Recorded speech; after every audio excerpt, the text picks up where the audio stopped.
அனைத்து பண்பட்ட நல்லுள்ளங்களுக்கும் என்னுடைய இனிய பணிவான வணக்கங்கள். இந்த காணொளியில் நான் உங்கள் கூட பகிர்ந்து கொள்ள போகிற ஒரு முக்கியமான விஷயம் எதை பற்றின்னு பார்த்துட்டோம்னா, honest is the best achievement of all democratic country அப்படிங்கிற ஒரு தலைப்பு முன்னாடியே நான் அதில் ஒரு காணொளி பதிவிட்டிருக்கிறேன். அதாவது நேர்மை அப்படிங்கிற ஒரு விஷயம்தான் இருக்கிறதுலையே நாம் அடைய வேண்டிய ஒரு உன்னதமான ஒரு புனிதமான ஒரு விஷயம்.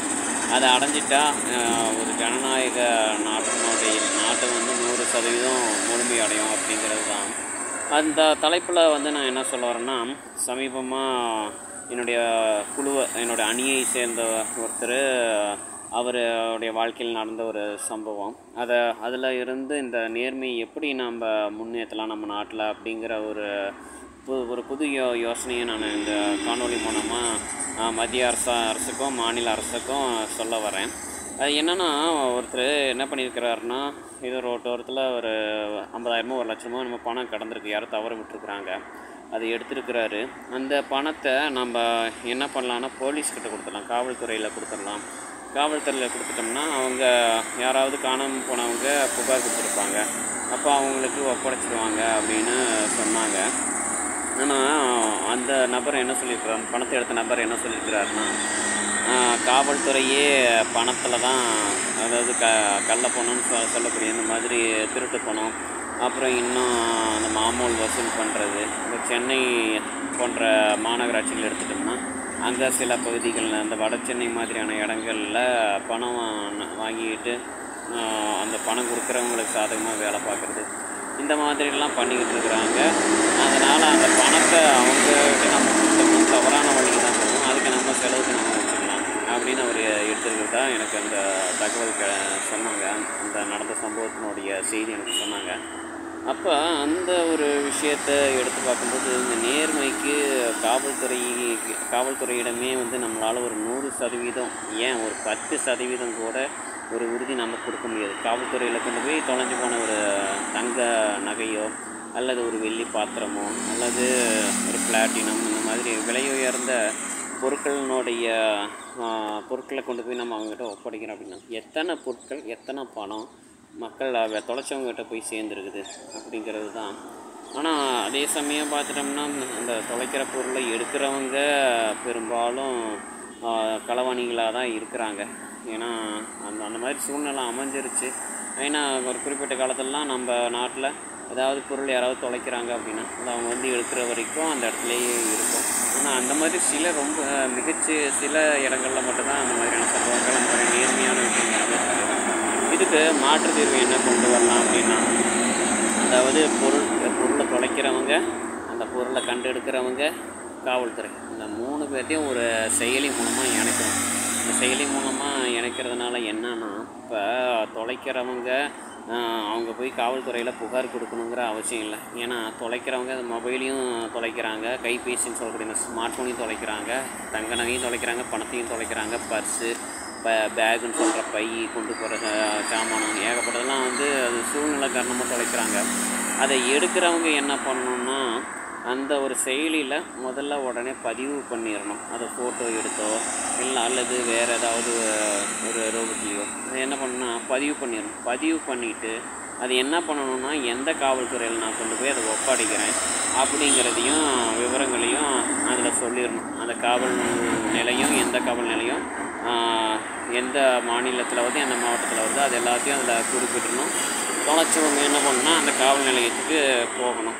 அதே மாதிரி ஒரு பொருளை தொலைச்சிட்டாங்க அப்படின்னா, அது வாகனமாக இருக்கட்டும், இருசக்கர வாகனமாக இருக்கட்டும் அல்லது கனரக வாகனம், 4 சக்கர வாகனம் எதுவாக இருக்கட்டும் அல்லது பணமாக இருக்கட்டும், அது தொலைச்சவங்க என்ன பண்ணணும்னா, நான் இந்த மாதிரி பொருளை தொலைச்சிட்டேன் அப்படின்னு முதல்ல அந்த செயலியில் பதிவிடணும். அவங்க தொலைச்ச இடம், அந்த லொக்கேஷனு, அப்புறம் இந்த மாதிரி இன்னும் என்னென்ன வசதிகள் அதில் கொண்டு வர முடியுமோ அதெல்லாம் வந்து கொண்டு வந்துடணும்.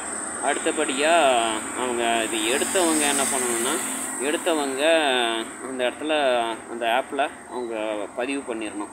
பதிவு பண்ணிவிட்டு அதுக்கப்புறம் என்ன பண்ணணும்னா, அந்த விஷயத்தை கொண்டு போய் அப்படி காவல்துறைக்கிட்ட காமிச்சு அதுக்கு ஒரு ஐடி மாதிரி அல்லது அந்த புகாருக்கான ஒரு புகார் எண் அல்லது புகாரினுடைய குறியீடு மாதிரி உனக்கு முதல்ல அந்த பொருளை கண்டெடுத்தவங்க, இன்னொன்று அந்த தொலைச்சவங்க, இவங்களுடைய விவரங்கள் எல்லாம் அதில் ஒரு குறியீடு மாதிரி கொடுத்துடணும்.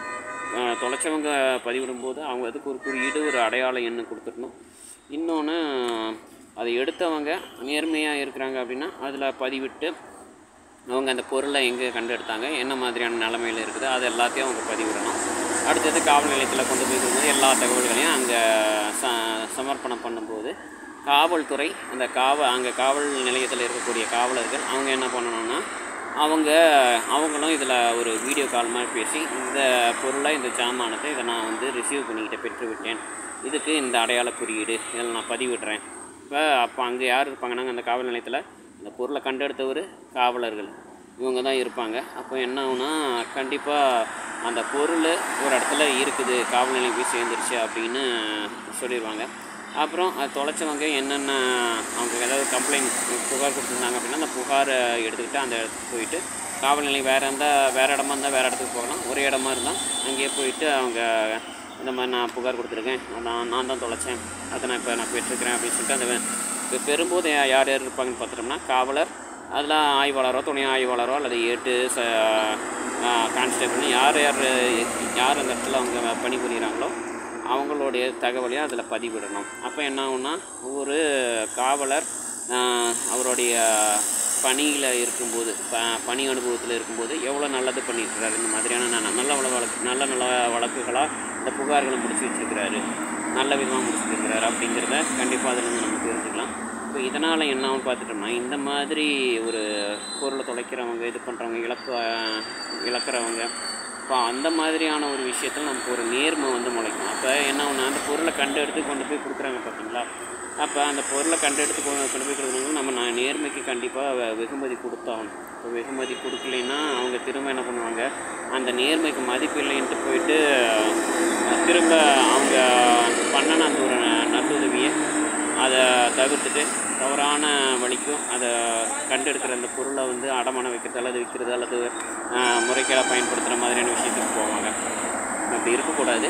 நல்ல விதமாக தொடர்ந்து அவங்க அந்த நேர்மையை மதித்து அந்த நேர்மையை 4 பேர்த்துக்கு சொல்லி கொடுத்து அந்த பழக்கத்தை எல்லாத்துக்கும் கொண்டு வரதுக்கு அந்த வெகுமதி கொடுக்கணும். அந்த வெகுமதி என்னங்கிறது நம்ம மத்திய அரசு மற்றும் மாநில அரசு தான் முடிவு பண்ணணும். இதில் இந்த நான் சொல்லியிருக்கேன், இந்த புதிய யோசனை அல்லது புதிய திட்டத்தை நீங்கள் எந்த அளவுக்கு மத்திய அரசும் மாநில அரசும் செயல்படுத்துகிறாங்களோ, சட்ட ரீதியாகவோ அல்லது நடைமுறை ரீதியாகவோ அமல்படுத்துகிறாங்களோ, அதை பொறுத்து தான் நம்முடைய நாட்டில் நேர்மையினுடைய சதவீதம் அதிகரிக்கும் அப்படிங்கிறது இந்த காணொலி மூலமாக நான் தெரிவிச்சுக்கிறேன். இப்போ இந்த ஒரு விஷயம் சமீபமாக நடந்த ஒரு என்ன சொல்கிறதுன்னா ஒரு கெட்ட விஷயம். ஏன்னா அந்த பணத்தை எடுத்துக்கிட்டாரு, கொடுக்க வேண்டியது கொடுக்கல.